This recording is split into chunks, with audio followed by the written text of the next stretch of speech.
Before we went to break, I left you with a very compelling cliffhanger. Sil Lai Abrams was telling us the day she actually found out she was black.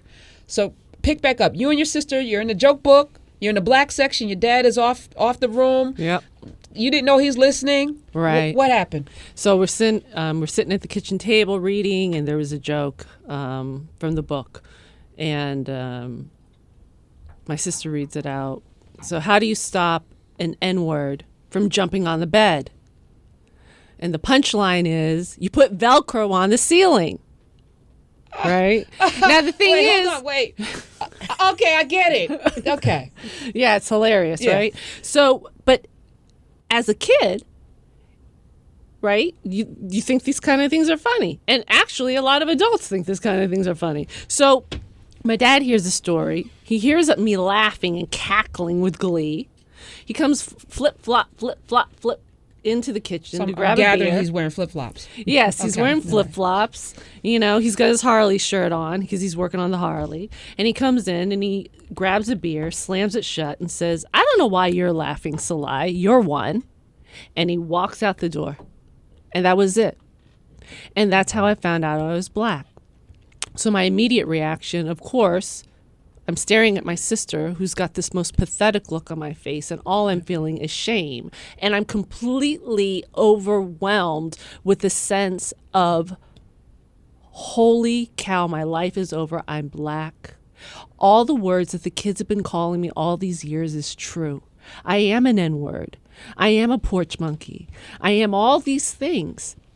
And I was so woefully unprepared for what it meant to be black in America. Yes, I had experienced racism, but completely ignorant about systemic racism, the history of white supremacy, all of that.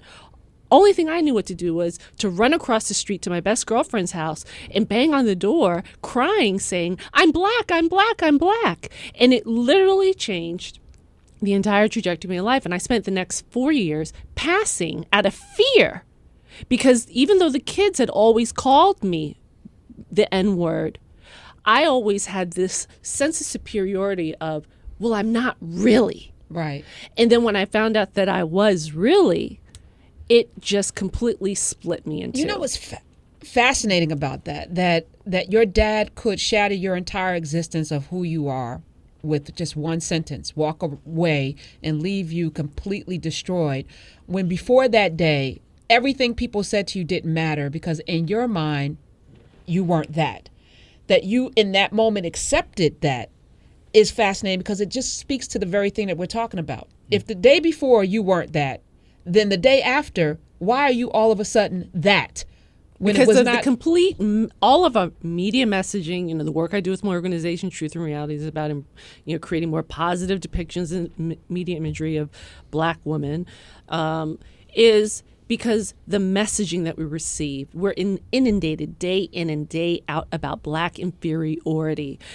Even though the home I was raised in was pretty race neutral, the environment, being raised in a white environment, the stories that I can tell you about what is said behind closed doors when they don't think any black people are in the room would make your skin fall off. Get your daily dose. Catch every episode of The Karen Hunter Show on demand. Visit SiriusXM.com/on demand.